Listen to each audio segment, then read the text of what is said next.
Athletes and fans around the world, welcome to another episode of Primetime Muscle. I'm Tim Wilkins, joined by Tara Kilgindy, just back from a whole host of international shows. I just came back from Japan. I was in Reno. I was everywhere, Tim Wilkins. But the reality is one. When I heard this person would be joining us at Primetime Muscle, my excitement was huge. I shaved. I did push-ups today this morning. I just can't believe he's here. You're stealing my thunder because that's where I was heading. Filling in for Chris for the next few episodes, who is all over the world as well. One of my favorite bodybuilders of any era. And I was so excited. I actually started cutting my carbs and doing more cardio because I said, oh, he's going to judge. And then we see you last night when we all checked into the hotel. You said, not only do you look amazing, and he's the best dressed guy ever on our set, he said, I'm going to take a Diazide tomorrow morning and suck my face in so you guys look like trash. And here we are. Milos, Sarcev, damn, it's good to have you. Great to be here, guys. I watched you for a while. It's my honor and pleasure to be on Olympia TV, Prime Muscle. I'm replacing my good friend Chris. I hope I'm going to look as good as him. This is performer suit from Serbia, okay? Yeah, I don't know. It looks very nice. Yeah. Let's give a plug in to the guy that made these suits. What's his name? Performer suit, Sasha.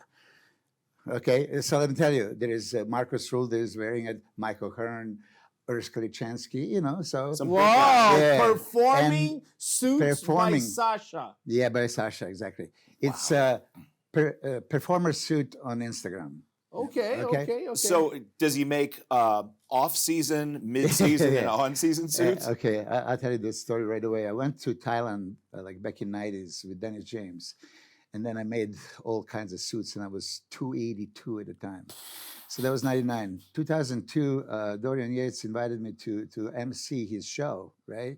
Now, by that time, I was already off everything. So I brought a suit, not knowing there's like about 50 pounds oversized. And then everyone was making a joke because it was way too big. But yeah, this is tight-fitting, and the UFC fighters can actually fight in this kind of performer suits. Okay, very cool. So you might want to mind your business. Yeah, mind your business. UFC guys. Oh, man, I'm ready. I want to say something. I am a huge fan of Milos, and there's many reasons why. First, when I was young, I was 15 years old. It was 1994. I was in Brazil, and the owner of our gym had pictures on the magazine. When I looked at a picture of Milos, I said, I want to look like this. I don't care who's the Mr. Olympia. I don't care who plays 7th, 8th. This is the physique that I want. And sure enough, Milos was in, dozens of cover of magazines. He was very photogenic. So as a bodybuilder, he competed more than most. He won shows. And then after he retired, he became one of the greatest coaches, right? Some of the things that he implemented, nobody had done it before. And then as a podcast, he is the most authentic podcast guest anybody can have. You talk to Dennis James, who's an old school guy. He goes, I can't do the Menace podcast without Milos. Jay Cutler, he doesn't do his show without Milos. And when I want to do a live and I need some juice, I got to call Milos. He's the guy. He is the Ronnie Coleman of podcasts. A lot of people in this industry are superstars, but I put Milos as an icon in our industry. So all that, and I got to ask you how he started off, because how does it feel when somebody says, when I was a young boy, there were posters of you on the wall, and now here you are. I'm going to tell you this. I made a home gym in my house, and I had a poster of John Brown in that archery pose, phenomenal, Mr. Universe John Brown, and I just visualized one day I want to have Mr. Universe, Milos Sarcev in a similar pose. And then I won Mr. Universe 89. That was AAU, WPF. So Sean Ray right away jumped. Like, that doesn't count. I said, listen, I came 87 for that show, placed 6th. 88, I was 3rd. And finally, 89, I won. So I had that Mr. Universe. I don't care what is federation, right? Then I turned pro 1991, right? And I did every organized show in 91. Every organized show in 92, and then continued pretty much very busy schedule, and I completed 72 pro shows total. Wow. So that's one of those things that we talk often, like right now there is 5 times or 10 times more professionals than back in my day. and now very few people enter. It's my job. There is a contest on Saturday. I can't say, I'll pass. I have better things to do on Saturday, right? So that's why I did everything. And mind you, in the 90s, I had many guys to deal with. There was Sean, there was Paul Dillette, there was Kevin Lebroni, Flex Wheeler, Dorian, Nasser, Lee. I mean, list goes on. So when we talk about those things, right, that was priceless experience. I had my ass kicked 71 out of 72 times, and I never, ever felt like a loser. You know, whatever, placing meant nothing. Of course, you have this winner's mentality, and like Sean would say, second place is the first loser. No, if you're among those greats, it feels great to lose. You stood on Mount Olympus with the best of the Yes. gods, and here you are. Yes, and then of course I throw in that every time I beat Jay Cutler 3 out of 4 times. You beat Jay. Repeat that on camera because we're going to send that to Jay. Okay? Yeah, I beat Jay 3 out of 4 times, and that one time that he beat me, he got a gift, Arnold Classic. So we could have nobody better for this series of episodes than the Mind himself. We're going to dive in right away, and we're going to trial by fire. We're going straight to Samson Dauda, Yes. and let's look at his Olympia performance. Now, you look at his Olympia, and 3.5 months later, we're at the Arnold Classic. Hop in here with Tarek. We're at the Arnold Classic, Mm-hmm. and he loses to Derek. Okay, so first, if I can say, okay, you're gonna run it right away. So this is what I say, hashtag bodybuilding all over the place. Beautiful symmetry, shape, aesthetics, width, V-taper, and size, and flow, everything. As I coach Samson for like 12 different shows, right? There's one thing that was missing, it was crazy conditioning. Crazy condition, Samson is pretty much untouchable. If he have a condition of let's say, Hadi Chopin, I don't think anybody can touch him. So this time for the Olympia, I don't know if this was finals or pre-judging. Okay, back to biceps.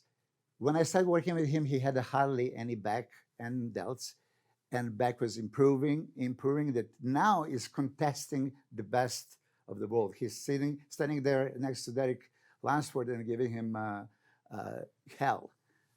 Arms improved, waist in check, best legs in business. And look at this flow, look at the posing. There's an art of posing that is lost that Samson is still keeping alive. This is choreographed routine, everything is in check, entertaining. And look, hitting poses other than mandatories that exemplify the strength of his physique. That's what posing should be. So, Now, Milos, I have a question for you. Yeah. I judged Samson in 2018 and 2019, and you could see that he had beautiful lines, but he was missing a lot of muscle. He needed to be bigger. And we say that about a lot of guys, Yeah. right? We say that, oh, this guy has beautiful lines, but he's going to have to fill up. Well, out of all those guys, the one that I'm always going to remember that filled up is Samson Dauda. Let's get down to business. yes. It was your protocol. It was the insulin that everybody talks about. He's against. Yeah, but he exploded in size. Rafael Brandão said at a podcast in Brazil, he goes, man, I was competing with Samson and we were going head to head. And then all of a sudden he made this huge progress. And I'm like, I can't compete with this guy anymore. But his waistline stayed the same. Yes. Talk about the protocol. Talk about what happened. Talk about why his waist stayed the same. Yeah. Well, first, let me just touch the subject. We talk about Nasser or somebody. Back in '95, that was the first guy that I helped that just exploded, probably even more than Samson back in the day. There was Dennis James also, first time when we did it, he put like 44 pounds in no time. Samson, when I started working in 2021, 7 weeks out of the UK Arnold, his coach, God bless his soul, John Meadows, Mountain Dog, died, and he told him, if you ever work with anybody, I want you to call Milos. So he called me. He says, sir, I'm 7 weeks out. Would you help? And I did. If you remember, that was a show that he lost by a point from Nathan Diasha. Steve was there working them. And that was completely different Samson. You judged him in 2018. Yeah. This is 2021, still far away from top Olympia contender. He needed the width in the shoulders, he needed more arms, he needed more back, and he started developing at the speed of light. I mean, to the point, when you're a coach and then you look at the update, like, oh my God, oh my God. So you were shocked. Yeah, I was, pleasantly shocked. You expect certain things, but you don't know exactly how somebody's going to react. He was hyper responder to everything. Now, people would think, oh, there was too much insulin. There was very little used at the right moment, right time to enhance everything else that he's doing. He's consummate professional, trains like a mad dog. I mean, never misses the workout. If you've seen his repetitions, executes perfectly, and you can feel that connection, mind muscle, and he's just exploding. What we didn't deliver initially, of course, when you're in the growing phase, you need to be bigger to be competitive. You need to qualify for Olympia. You need that, right? You are focusing more on the size, and then when you're slimming down and tightening up for the show, maybe you don't go that extra yard. And when we looked, his wife is his coach now, and she was with him all throughout the years. She knows his body. And then she's looking like, okay, Milos, I'm telling you, he's there. I say, I understand. Very good. It's still not ripped to the bone, Hadi Chopin kind of conditioning. There's going to be chaos for everybody. So many times you and other experts would probably say he just needed a little bit more. Fortunately for 2024, he brought the condition that was sufficient to edge out the great Hadi Chopin. And I think now that he lost to Derek Lansford, which was a big surprise, even to me. I would not think that this could be possible. He lost fair and square, especially on Friday. If I was the judge, the discrepancy in conditioning was quite nominal. So at finals, he showed up much better. But if Samson comes in a condition of his life at Olympia, I don't see anybody touching him. So here's my question. He posted an update mid to late May, 144.4 kilos, 314 pounds. Yeah. Now, mind you, he's a tall guy. Yeah. That's not too crazy out of range. And he doesn't need more size. Like you said, he just needs conditioning. Yes. So he was already 150 kilos before. So you can imagine, this 144 is off of everything. It's which people don't even understand. Samson's been off and on cycles, completely off, not bridging, not anything of that nature. He's very conscious about his health. He is extremely healthy. So now, size-wise, I'm going to tell you, Tim, some of us don't have a genetics to get that much bigger, but some do, and he is one of them. So when he is building the body and muscle, and every time he comes to the gym, he sees bigger biceps. He sees it.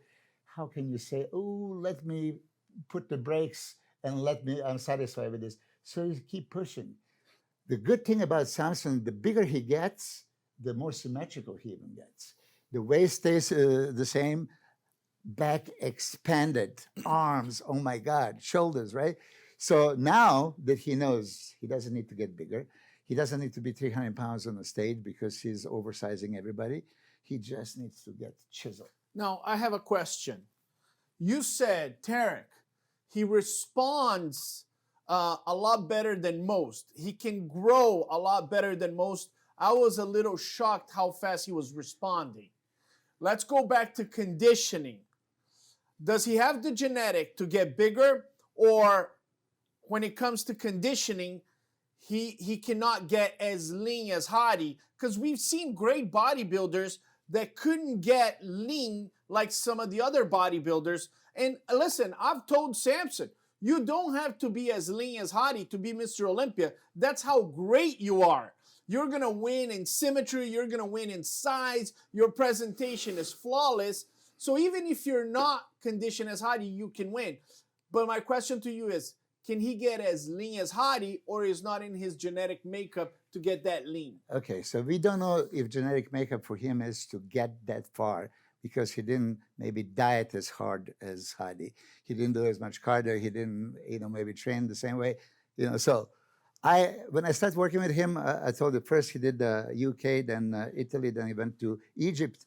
Regan won that one. He was third, and he was in quite good condition and quite dry. I mean, if you review that back, maybe you can see In Egypt. in Egypt, yeah. And he plays just third. And then we went to Prague, and he won the Prague, and then he went to play second to Rafa Brandao in Romania.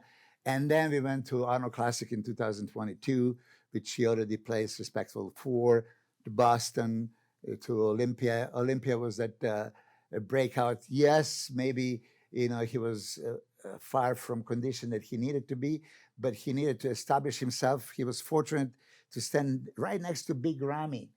And Big Ramy was enormous, and nobody could even imagine that somebody can stand next to him and match his size. And that was the first time that somebody did. Okay, so he established that, but the word went around that, yeah, listen, he needs to tighten up. So for next show, 2023, in Arnold Classic, he won. He beat Nick Walker. Nick Walker maybe outconditioned him, but as we were talking, and you said it, Bob Ciccariello said it, many other people said it, you don't need to be 100%. You need to be 90, 95%, because your shape, you know, the structure and the size and everything is going to carry you. So maybe even I was guilty of accepting this and agreeing with.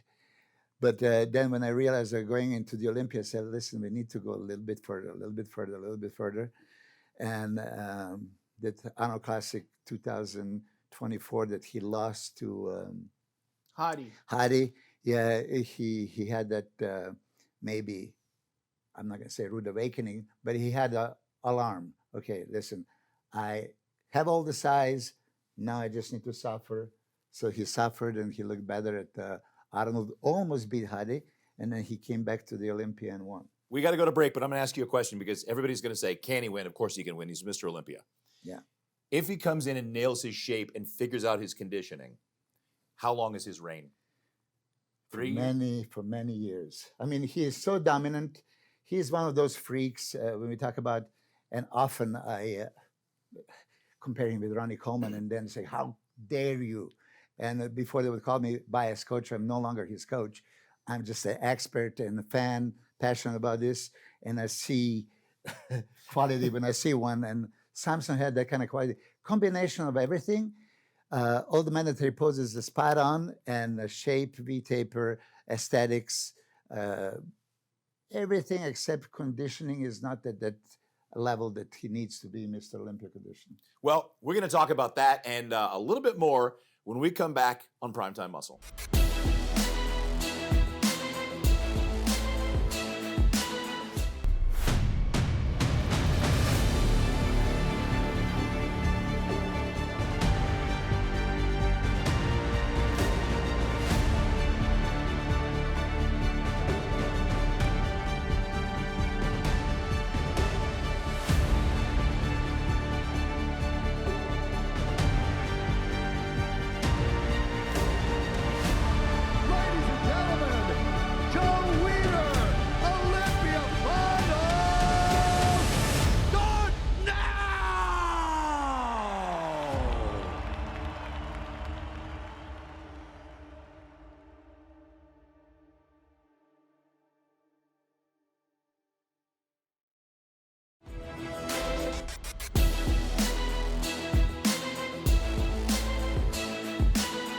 And we're back, and we're talking about one of the biggest rising stars of last year's Olympia, guy that kind of shocked everybody in that fourth position.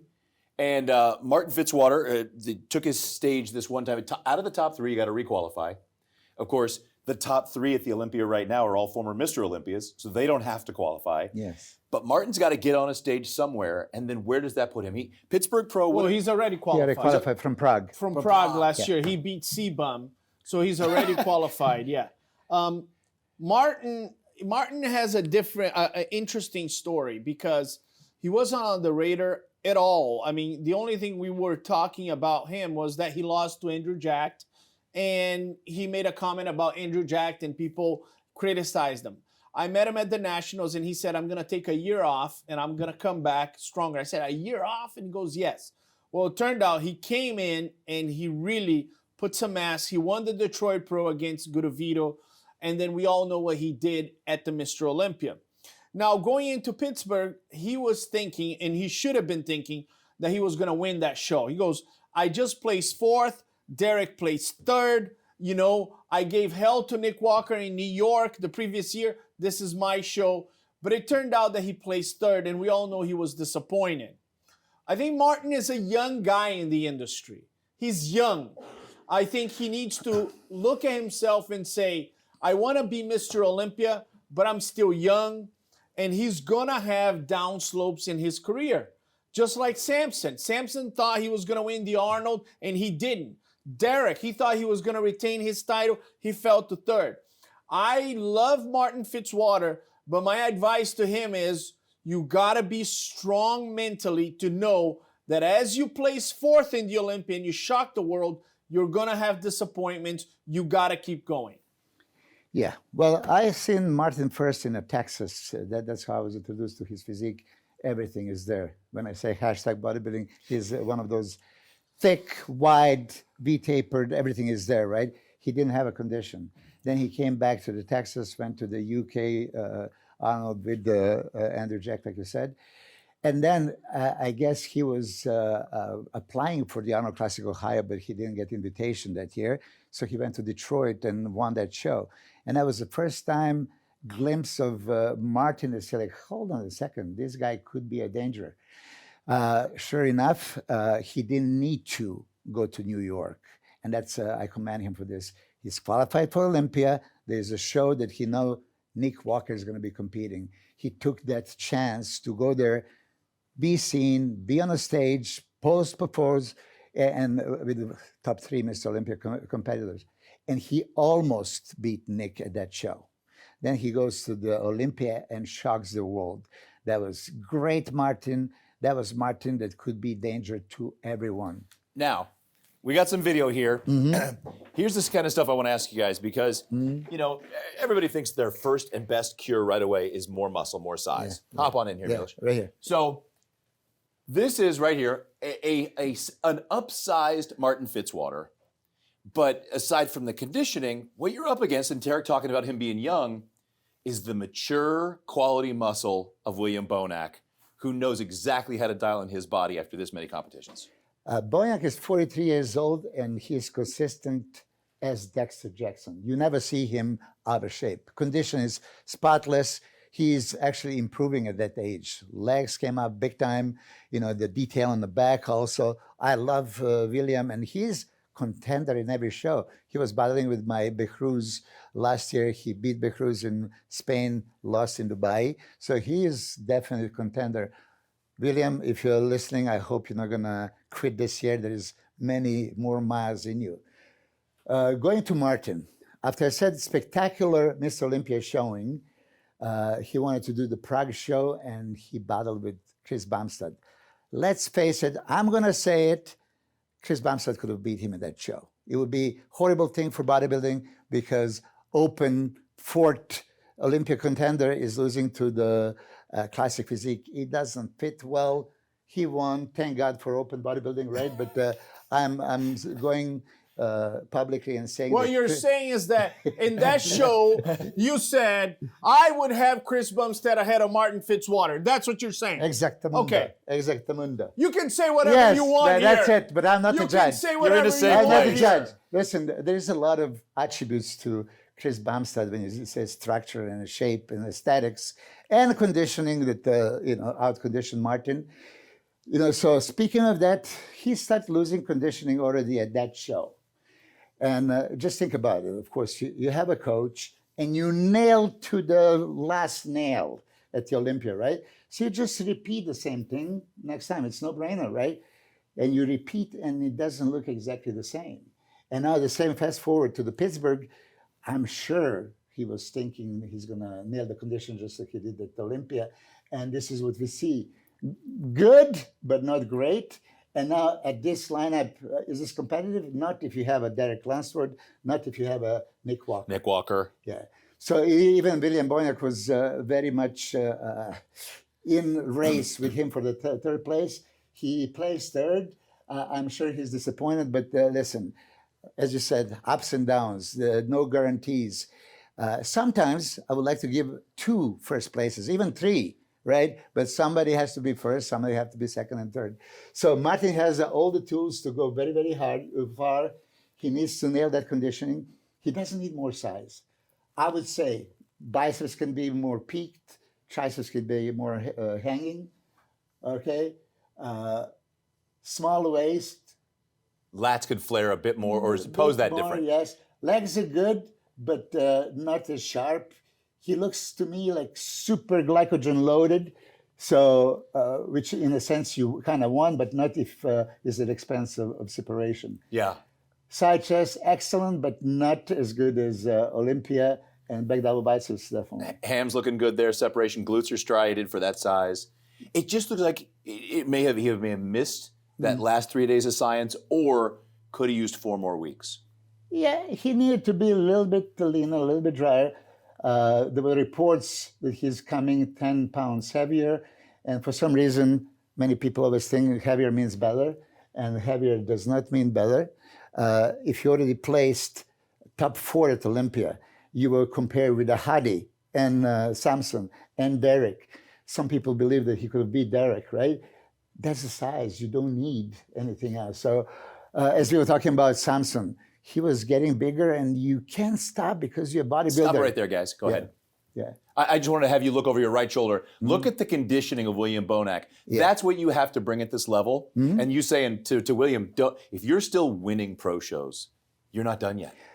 I'm going to tell you this because we all retired. I retired 2003, and I really thought, okay, I don't need this anymore. Once a bodybuilder, always a bodybuilder. Once a competitor, always. He lives, breathes, eats, thinks about bodybuilding, what he's going to do. He maybe want to put more family time and more business, more this, more that. But in the core, through his blood, there's bodybuilding that is now, circulating. Here's my question to you, Milos. Hadi Choopan wins the Mr. Olympia. You know, you look at his structure, he's not tall like Samson. He doesn't have lines like Samson, but he can pack muscle and he can come in peeled. Derek Lunsford wins the Mr. Olympia. He doesn't have the lines as Samson. He's not as big, but, you know, kind of same prototype as Hadi. Doesn't Martin Fitzwater fit that prototype of Hadi Choopan, Derek, in the early stages of their careers? Absolutely. I mean, he's there. He is there. So imagine that Olympic conditioning that we already thought was phenomenal. If he polishes this even further and he starts getting this Hadi type of conditioning, fibers all over the place, striations, you know, the super tight look, I think he can go very, very far. No, I have another question. I saw you on a podcast. You don't believe in muscle maturity. You said that's bullshit. What do you mean muscle maturity? Does the muscle get like aged and then does Botox? What kind of bullshit is that? And I was interested because a lot of people say that Derek had Dexter had the deep cuts because of muscle maturity.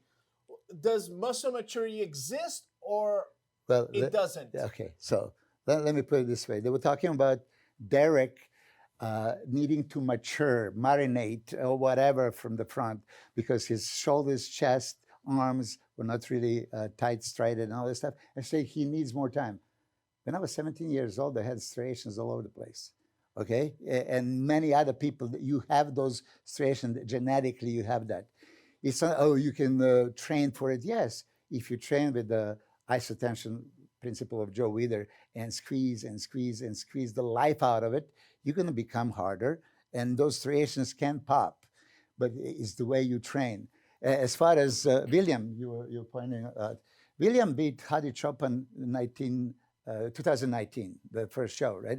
Second place, Hadi third. Yeah, exactly. And he was in incredible condition, very comparable. I actually saw Hadi winning even that show, but that's kind of crazy conditioning. He was like this when he was young. He is like this, 43 years old. He is now even more mature, probably. You know, you put extra mile and extra mile and extra mile on that muscle and squeeze the life out of it, it's going to appear sharper. Well, at least somebody has mature muscle. This is not a mature show. We'll go ahead and admit that. We have one more segment coming up. And while we have the mind with us, one of the hottest topics going around, but especially for him, we're going to cover that when we come back.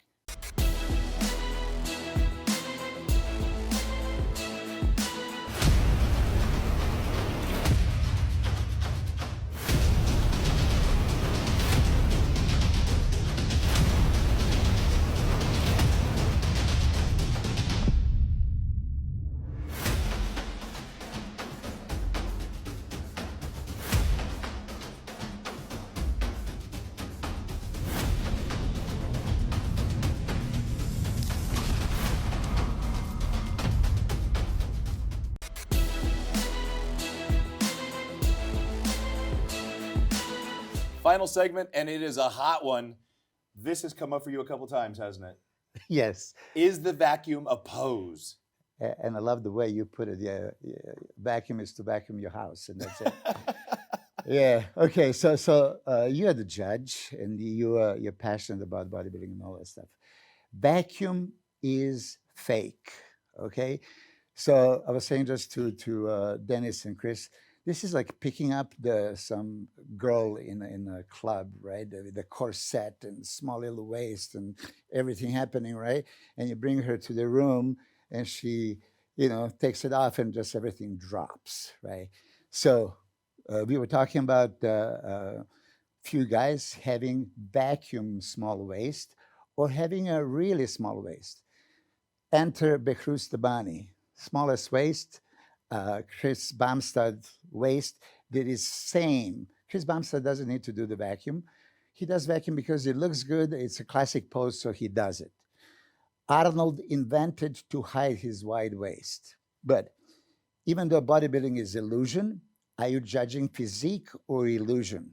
If somebody can just create front legs with the vacuum and frontal biceps with the vacuum, and even front lat spread with the vacuum, but then he drops it and you see his actual waist, why would you judge just a temporary illusion? Okay. Besides, when I do the vacuum in abdominals and thighs pose, abdominals supposed to be shown. You show nothing. You hide the abs.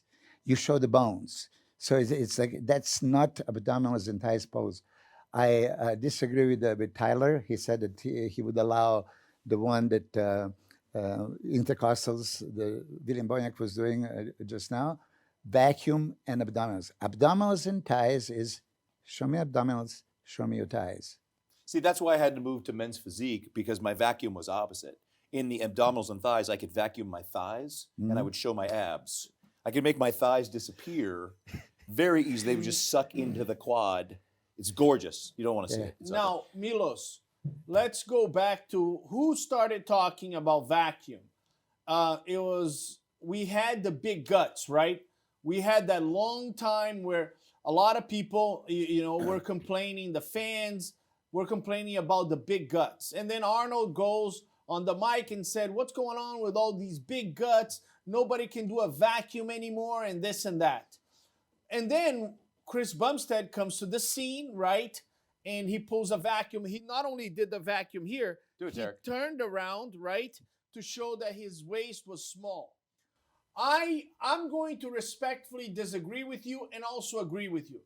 I think the vacuum is not a bad thing for the sport. I think it's a classic pose that shows, some type of aesthetically pleasing physique. You got guys drinking beer with a big gut, and hey, I'm a bodybuilder. Look how small I can tuck it in. Now, I'm going to agree with you. The pose is not called vacuum and thighs. The pose is called abdominals and thighs, and you need to show your abs. And when Derek Lunsford hit his vacuum, and then he didn't hit his abs, I said, you're not winning that pose with me because you didn't show me your abs. You got to show me your abs. I do like when they do the vacuum and then they hit their abs. Yes. I like that because, okay, you're showing me your classic. You can suck in your stomach and then your abs. Now, going back to the history of bodybuilding, Ronnie Coleman, He didn't have great abdominals and thighs. You beat him on abs and thighs. Sean Ray beat him in abs and thighs. Everybody beat him on abs and thighs because he didn't have he had those 4 pairs of abs and a big space. He knew he was going to lose that pose to you guys. So what did he do? He hit the obliques, right? He did the obliques because he goes, I got this. Mm-hmm. Do we tell guys, hey, you cannot even hit the obliques? You got to hit abs and thighs straight up. That's how we judge the pose. Okay, so you as a judge, why did they come up with those 8 mandatory poses? What are those poses and why? To show every muscle and your physique flowing from front, side, and rear. So front of biceps, you're going to show the biceps and then flow of your physique. Lat spread, you're going to spread your lats and show the V-taper. Side chest, chest muscle, arms, thickness. Back. So each pose, abdominals and thighs, is pose for abdominals and thighs. The vacuum should maybe be transitional pose, but if you just do that vacuum, listen, vacuum looks excellent on many people. Frank Zane is my idol. His vacuum is something else. I loved it. But this is not mandatory pose. This is why I was always arguing with Bob Ciccarello about posing around is not dance, choreography, movement. It's poses other than mandatories that show the strength of your physique. So Arnold has his mantis pose, twisting back shots, all this stuff. Victory pose of Sergio, classic pose of Frank Zane, and vacuum. I love vacuum on him. I love vacuum on Chris Bumstead, by all means. But that's not mandatory pose. That's a transitional free posing routine kind of pose. So I'm on you with some people look very good in vacuum, and maybe they should do it. But the still core of this. They need to hit the abs. They have to hit the abs. I think this is one of the only times an entire panel has ever agreed that if you're making them disappear, it's not abs and thighs. You're on board with that. I think we may have solved the problem. So you need at the next big meeting when you all get together. And no, and listen, we meet in February. We meet before the Olympia, and we sit down. All the judges just this past Olympia, we had a meeting, all of us judges, and we talk about the things that we should be watching. And Tyler does a great job. He goes, guys, we need to pay attention to this and this. There's a transparency right now in bodybuilding, who I love. It takes a lot of guts for all of us judges to go to the camera and say, this is why I voted for this person to win or lose. Because now we're under tremendous scrutiny in the internet for people to disagree with us. But we believe so much, and I talk to Tyler on the weekly basis, in our convictions that we're doing this for the right reasons to improve bodybuilding. I agree with Milos. He's right.